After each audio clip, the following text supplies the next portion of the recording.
Welcome back on board the Starship. I'm talking with George Tuck about amateur radio communications, and we were just looking at these radio sets, George. Tell us about the little one there, because obviously it looks vastly different to the other two. The small one will do basically the same job as the big one, but it has additional bands and additional facilities. For all it's in a smaller box, it will actually do more, if you like. Communicate two-way with satellites and account for Doppler shift and so on, because as a satellite approaches or moves away, the frequency changes. A bit like an ambulance. When you hear the siren come towards you, then go away, the note changes. Well, the frequency of a radio signal changes in the same way. The Doppler effect. The Doppler effect. So, so what advantage does having one of these big radio sets? Is it more powerful, or?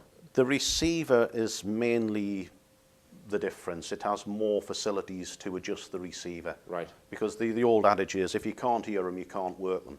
Right. And it has a better quality receiver than the smaller set. Right. And in my opinion. Obviously, probably a very important part is to get your transmitter or transmitter receiver tuned correctly to your set, because from my understanding is that they have to be impedance matched so that more power gets out into the wave as opposed to being reflected back into the set. So it's a bit of a black art, transmitter design and that kind of thing. But it's all related to the number of wavelengths into the actual an aerial needs to be resonant. It needs to be the right length to do the job. It's difficult to explain this to people who have little or no understanding of radio theory. But basically, the current where it enters an aerial needs to be at its maximum, and by the time the signal gets to the tip of the aerial, it needs to be at its minimum. Then it will all radiate. If it's not at its minimum by the time it gets to the end of the element rod, the aerial rod, it will then reflect back and create what's called a standing wave on the feeder, which you don't want. Right. So it's best you need the aerial matched as far as possible to the set. If you can't get that exactly over certain bands, you have a thing called an ATU, an aerial tuning unit, or an aerial matching unit. These two sets have one built in to match, to cater for small differences. Right. So does that switch in inductances or capacitances? It switches inductances, capacitances. Right. That's easy for you to say. Right. So the length. This is why you can usually spot the ham radio operator, because they generally have a 13-foot pole outside. Yeah, massive aerials outside. But then again, a lot of people have big aerials up for CB radio as well. Yes. Yes, because I mean, I mentioned that I had a CB radio as a teenager, and I basically had my aerial on a biscuit tin in the bedroom. It's probably not ideal, because the biscuit tin wouldn't be big enough. For it to be big enough to do the job of a ground plane is what you're looking at there. It would need to be roughly 18 foot across. Yeah, yeah. Well, I then drilled a hole in the window, window frame, much to my mother's dislike, and then I had a ground plane on the garage roof, but she wasn't too happy about that. And I believe it's possible to actually reflect radio signals off the moon. It is, yeah. A lot of radio hams do a thing called EME, E-M-E, which is Earth, Moon, Earth, and it's to send a signal up to the moon and bounce it back down. You normally do this on what's called a SCED, or a scheduled communication with another station, where you'll send a signal up to the moon, bounce it off the moon's surface, and back down to someone in another country. Right, right. Fascinating. Okay, well, let's move on to pirate radio, because am I right in thinking that's how you first got into ham radio? I first got into ham radio. I was interested in radio anyway. I wanted a portable radio. I think at the time I wanted to be able to listen to the police and so on, which was a bit naughty, but I wanted to do that. And the gas board for some strange reason. But I wanted to listen to these people. You are a nerd. Yeah, I suppose so, yeah. And I was bought this portable radio for my birthday, 13th birthday.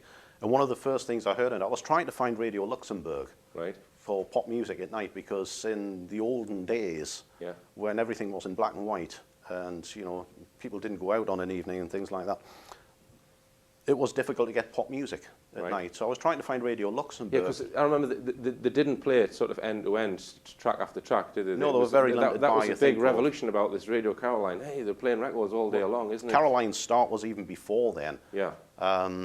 You were limited by a thing called needle time. They could only play so many minutes of music in a day, and it had to be padded out with inane chat and Tony Blackburn's marvellous jokes. So you're listening to this? I was tuning about the radio this night, and I heard this Mayday call, which fascinated me. I think it would fascinate virtually anybody if they put on a radio and they heard a Mayday call that these people were on a ship and it was on fire, and it turned out to be RNI, Radio North Sea International. And you've given me a recording of that Mayday call. I have, yes. Yes. Mayday, Mayday, Mayday, Mayday. This is an SOS call from Radio North Sea International, broadcasting from the radio ship Mebo 2, 4 miles from the coast of Scheveningen in Holland. We have an emergency on board, a fire in the engine room. A fire in the engine room. We do not know the extent of the damage. This is caused by a bomb thrown on board from a motorboat. SOS, SOS. This is a Mayday call. Mayday, Mayday, Mayday. We need help.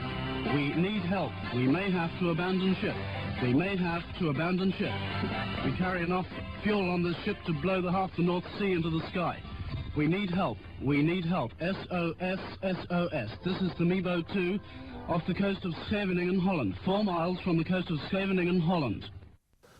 This Mayday call, you're a teenager, you're listening to this Mayday call of this... Listening to this Mayday call, it was Radio North Sea International, and I was just captured by that there were these people out on a ship in the sea wanting to play pop music, and somebody bombed them. Yeah. I couldn't understand why at the time, but I was captured then. That radio became my hobby after that. So the RNI ship, this was one of the pirate radio stations. That was it's called pirate radio, so were they broadcasting illegally then, or? No, it wasn't illegal to broadcast from outside territorial waters. What various countries did was made it illegal to come from the ship onto land or to supply the ship at sea. There were no broadcasting laws really applied to international waters. Certain states invoked laws from time to time which would forbid any of their citizens working on a ship at sea or airborne vessel or platform at sea in international waters and broadcasting. They'd say their citizens couldn't do it. Right. For instance, it would be illegal for someone to go out after August the 14th, 1967, to a pirate radio ship, broadcast, then come back on land. They could be arrested when they came back on land. But out at sea, very, very little could be done about them, until 1989, that is. Right. The Mayday call that you heard, what was the reason for that Mayday call then? RNI had a massively powerful transmitter on board. It could run, in theory, up to 100,000 watts or more. And it was anchored about 1 mile away from another radio station, Veronica, which had been on the air for about 10 or 11 years at that point, had a massive audience in Holland. It had a 10,000 watt transmitter. So along came RNI broadcasting anything over 50,000 watts, much more powerful signal, and taking away listeners from Veronica. And the theory is that the Veronica organization sanctioned the bombing of the RNI ship to put it off the air. Right. To cause enough damage just to put it off the air. So these pirate radio stations, would they be making revenue from advertising then? From advertising and promoting particular records, yes. Right. Well, tell us about Radio Caroline, because that's probably the most known about pirate radio station. Radio Caroline began in 1964. Ronan O'Reilly, the founder of Radio Caroline, at the time I believe was trying to promote Georgie Fame. He wanted a Georgie Fame record played on the radio and nobody would play it. The BBC wouldn't play it, they'd only play established artists. Right. He went to Radio Luxembourg, he was virtually asked to leave the building. Yeah. And he said that he'd found the guy, he'd recorded the guy, produced the guy, he'd even started a record label, and now he'd have to start a radio station. And that was where Caroline came from. Okay. And in Ronan's words, the actual moment of decision to call the station Caroline, it was flying across to America, and across the center spread of the Washington Post was a picture of President Kennedy in the Oval Office with Caroline Kennedy playing under the desk.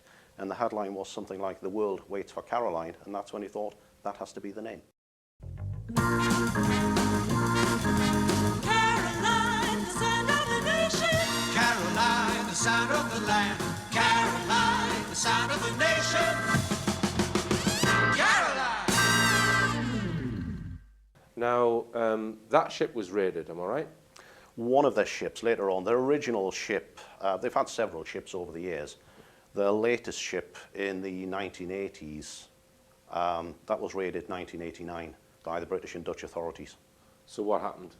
The ship was boarded, the Ross Revenge, by the British and Dutch authorities. The equipment was smashed, and the station was put off the air. So what was the specific reason for that then? Were they broadcasting I stuff? think that governments are very, very cagey about, I don't think they're bothered at all about somebody playing pop music on the radio, but they're bothered about having communication, Yeah. powerful radio stations or other means that they can't control. A marine barrister said that if a Liberian ship was anchored alongside Caroline and was loaded to the gunnels with crack cocaine, the Secretary of State can do nothing about the drug ship, but ignore that anybody likes to put Caroline off the air by whatever means necessary. And if anybody is injured or whatever during that raid, the persons carrying out the raid are immune from prosecution. Yeah. It's the most far-reaching piece of legislation. So the government have got extremely tough draconian powers to seize any... Unprecedented powers. Right, right. And of course, these powers were all brought in before the internet, which I guess makes a bit of a mockery of it all, really, now. I can't remember the exact date of the internet, but it would certainly have been in its very, very infancy in 1989. I would say the internet, people started to use, I would say the mid-90s is when people started using browsers, you know. Prior to the mid-90s, there wasn't a great deal of, I mean, you know, your average nerd might have been, but, you know, it wasn't widely used. You probably had people able to talk from one computer to another. Yeah. Well, I mean, I think not go to the supermarket and buy their week's shopping.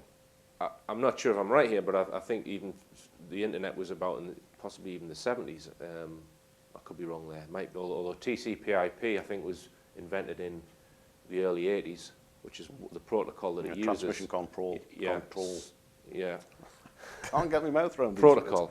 Transmission control protocol internet. So, yeah, I mean, this is something which I mentioned at the beginning of the show, that if the government has the power to switch the internet off, which I've read it is seeking. Obama wants the power to be able to have an internet I've heard rumours to the same effect, yes.